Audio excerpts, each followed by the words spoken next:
Wake up, buy here, pay here people. It's a beautiful day.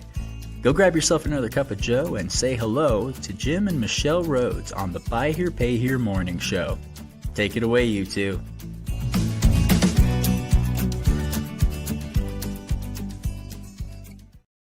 Hey. Good morning from Oklahoma. Happy Friday, y'all. Yeah. Happy to have you back here with us. Y'all. Well, Yeah. that's We're in Oklahoma. That's the speak. You know, that's the way you talk. It's like the Panhandle's half Texas. Too. Right. Well, be careful. You're assuming that Texas laid claim to y'all. That's true. That is true. So I don't know that we have any evidence of that. But anyway, spoken like a former Okie, right? Yeah. No, I just am happy to have a chance to speak to the thing about, our topic today is around regulatory compliance, which I didn't tee up. I'll just say now, Michelle and myself, we're not attorneys. We're going to take on a topic about, the regulatory environment, but we're not speaking as attorneys. We're just speaking as people who are on the periphery of the industry and really more in the trenches, I guess you could say, of what we do and working with dealers in their everyday lives. So happy to do that. Any announcements come to mind for you? Nothing much. I mean, next month is the stuff on Capitol Hill. Okay. And then November is the dealer forum. Yep. That will be in Nashville. Right. So, yeah. Looking forward to that. I think the information is supposed to be released this week. So look to see what their agenda looks like and kind of what their format is.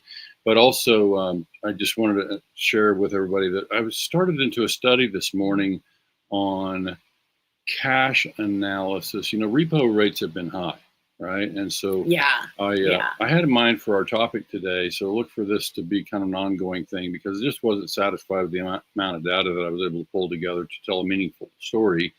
But I think one of the things we can be watchful about as coaches and analysts and just others in the industry is that right now we're seeing a pretty heavy rate of charge-offs. Started in 24 and it seems to be continuing in 25.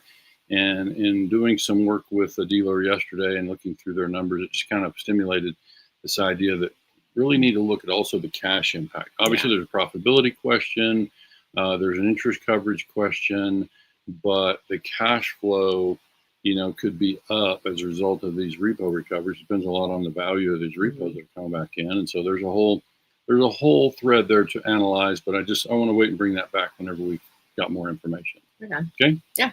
So shall we dive into our topic? Let's dive into our topic. I ran across an article in the New York Times, and it was from a few months ago, but we discussed it this morning, and we're like, this is discussed it further this morning. This is a good topic to kind of in the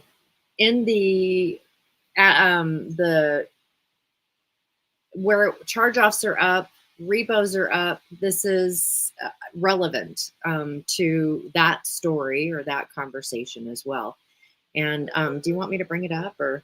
Sure, we can show it. So I actually went with this. This is not your article from the New York Times. Instead of picking a publication that some might have a slanted view, I just went straight to Credit Acceptance press release page. And this was from April of 2024, where they spoke to the fact that the CFPB had withdrawn their case, and so we can read it. Can you read it over there?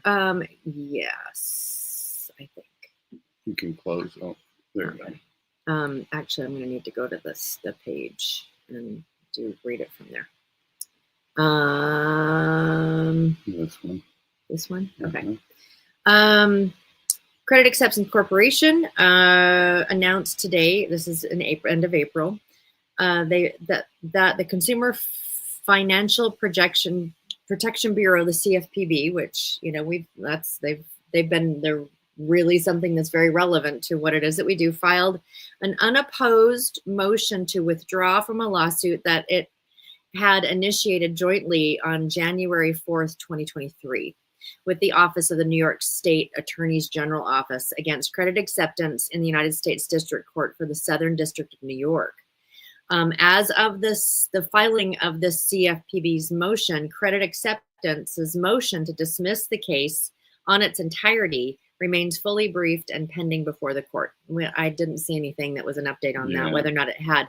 Credit Acceptance expects that if the CFPB's motion is granted, that New York AG would be sole remaining plaintiff, and the case would thus be limited to New York consumers only. Yeah. The article that I read in New York alluded to that being the case. Okay. And I think the particulars of that are less significant, as much as, you know, what's happened here is obviously in the heels of a Trump election and his and the formation of Doge and the work that's happening there, and that whole climate with the changing of the guard, that the CFPB has been their wings clipped a little bit. They've been asked to stand down on some regulatory matters, and I think this is one that we can see that Credit Acceptance is obviously in the same sphere of subprime auto finance as we are.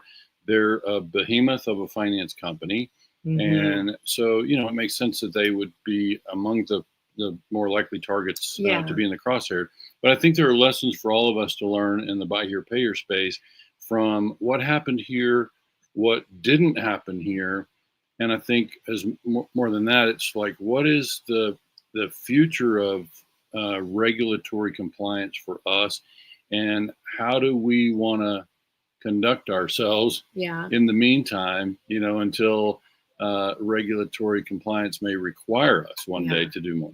I think that there's also another topic in here as well, is the New York Times article was very slanted against the industry. It was about it being very predatory and brought multiple case examples of people with very sad looking photos. And I mean, they were impactful, and about how the buy here, pay here customers of Credit Acceptance were being taken advantage of.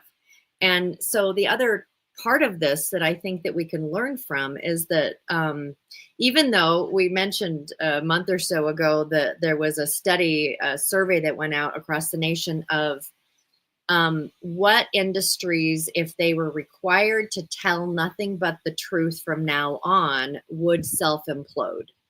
And buy here, pay here wasn't even on that list. I think automotive, right? It was overall automotive or auto sales. Either way. Yeah, it was low. If it was, but it didn't talk about buy here, pay here. So, you know, we've seen other bad guys, black hats, whatever, that people are paying closer attention to. But the article painted a picture that I think that we as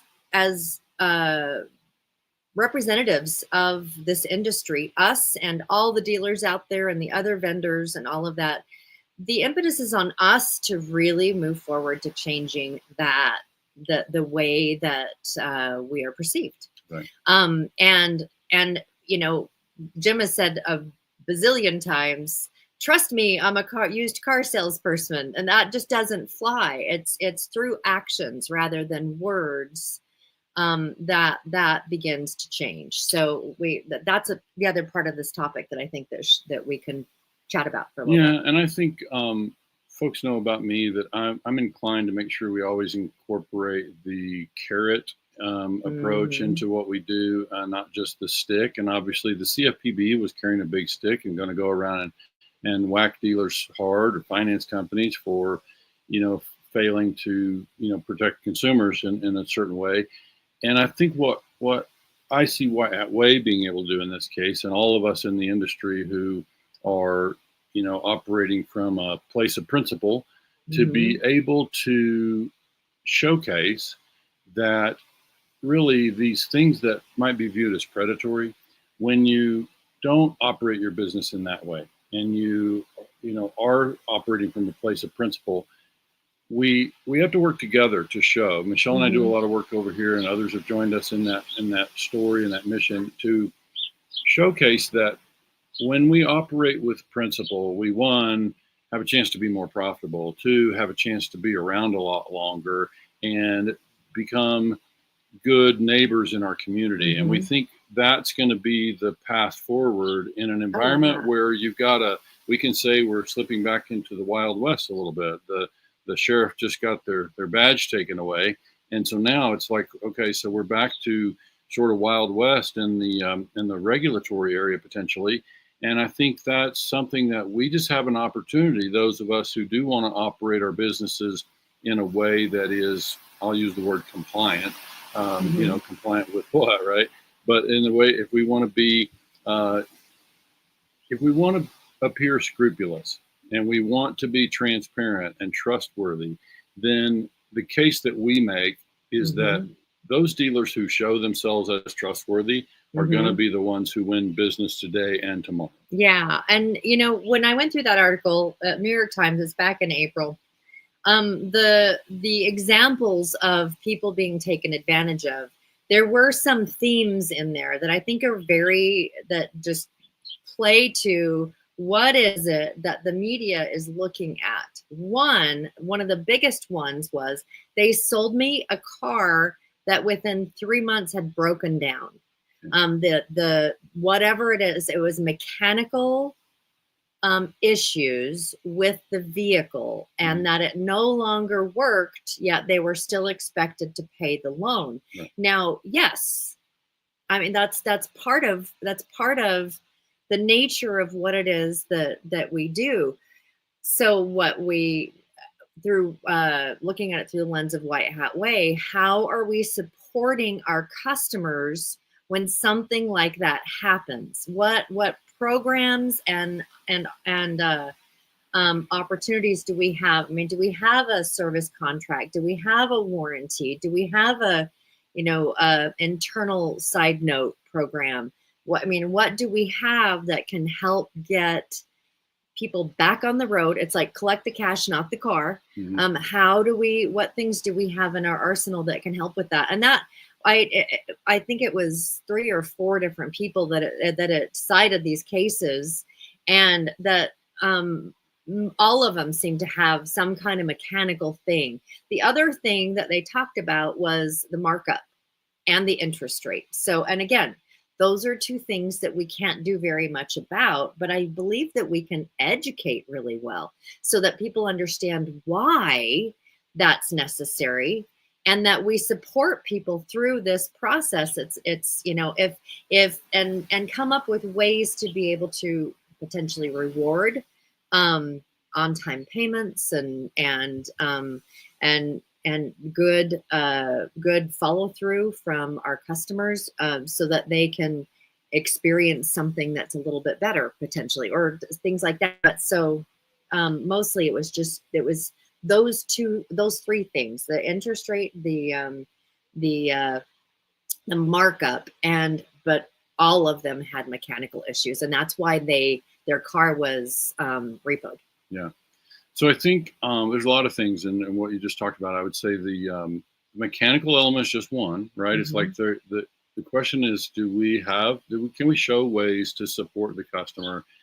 Because we know that we are going to have to continue to charge a higher interest rate. I think I found the link, but didn't get a chance to post it here in the podcast. I'll try to remember to share it across the threads after. But I did an article, it was in, I believe it said May of 2022 in the Texas Dealer Magazine. And it was just kind of a fun little scenario where I sort of did an imaginary lunch with the CFPB, where I just said, this Oklahoma farm boy gets to have lunch with the regulators at the CFPB. And it was just my way of saying, if I could have time with those folks and help them, take them inside the industry that I see, the consumer side, having been a dealer, having worked with dealers now and kind of seeing what they do and what they suffer through, is really the thing that I would try to say from a regulatory standpoint. That's mostly what we're talking about here today. Is I think if you're going to regulate folks who are doing what they do, then you don't want to regulate them so much that they can no longer provide the service, that they cannot financially justify the risk to provide that service. Because I think this is part of what Credit Acceptance was trying to make the case in their press release, that this service is needed, right? And I don't disagree with that. Subprime auto finance is a sector that if you removed it tomorrow, it would create a huge economic ripple. Yeah. So the service is needed. The model may not be, but the service is needed. The models vary. Yeah, definitely. Business models are definitely going to vary. And I think really the question is, do we support the customer that we serve? And are we predatory? Like if we're now going to self-regulate, we're going to have to ask ourselves, is what we're doing here predatory in nature? Are we taking advantage? Are we creating an environment where the customer has little chance of success? Okay. So this is the part that I would say that you're going to see White Hat Way, for example, continue to showcase and try to prove out the math that shows that when we provide these solutions, well, I'm getting covered up by flies over here. I have to wrap up.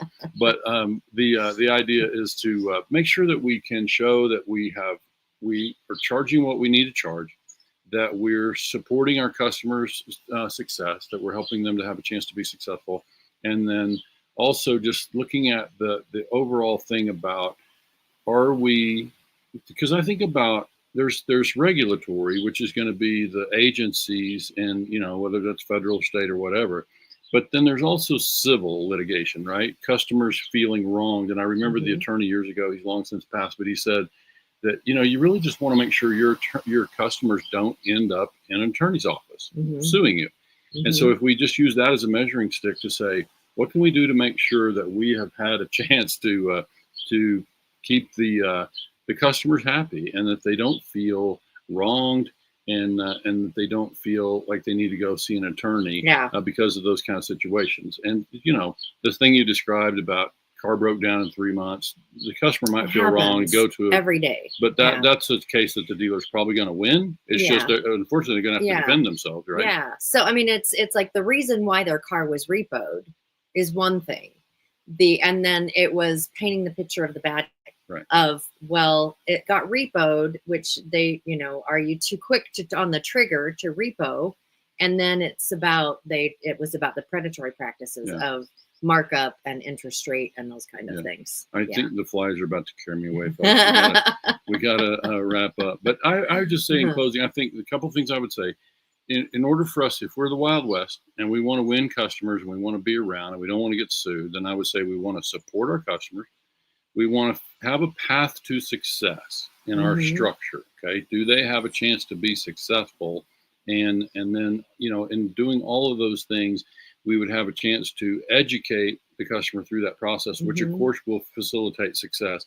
And so these are the things that I would be urging, and that you'll see White Hat Way continue to urge. In an environment where we aren't required to do it, we're going to do the best we can to showcase why it's still the best business practice. And, we mentioned before at the beginning that much of this change was initiated with a change of administration. Now, that is going to change again. And so it may, CFPB probably is not going away as an entity. And, if things swing to another side of that, it's very likely that CFPB could be given teeth again. So this gives us an opportunity in the meantime.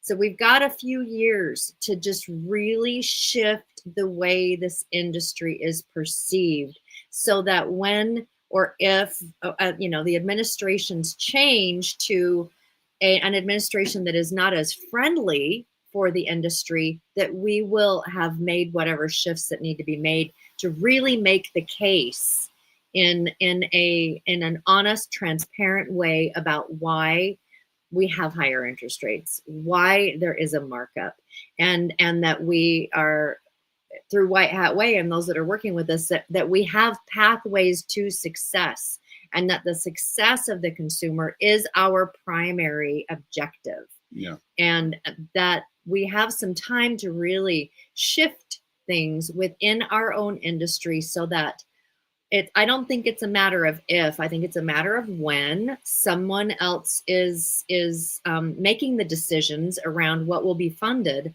that we're ready for that. Right. Yeah, and I would just say it looks like with the CFPB, some said, I think in our podcast description, we said, whether you view this as a breather or whatever, like if you view this as a breather, I think it's still an opportunity for us to just step forward and show that we can operate with good practices. And oh, by the way, white hat dealers will still have a significant markup. They will still have you know, a non-prime interest rate. And that's just part of what makes the business work. And so we have to keep our dealers in business. And so this is the conversations I was able to have with dealers earlier in the week. So there's nothing about White Hat Way that says we're going to give things away. You still have to protect your business, and you have to remain profitable and positive cash flow and stay around. So there's still that has to happen. But I think we certainly can educate as we go, and we can make sure that we operate from principle and just demonstrating that we really want our customers to have every opportunity to be successful. Yeah, absolutely. All right. All right. Anything else? It's Friday. Yep. Let's get away from So the flies. yeah, get away from the flies. I know it's like that that. is one thing about the Oklahoma Panhandle flies and we mosquitoes. Yeah. We feel like that, but you know, we lived in Florida, so you know those things happen. Hey everybody, thanks so much for joining. Yeah, have a great weekend. All right, we will see you guys on Wednesday with another White Hat Wednesday topic. Have a great day, everybody.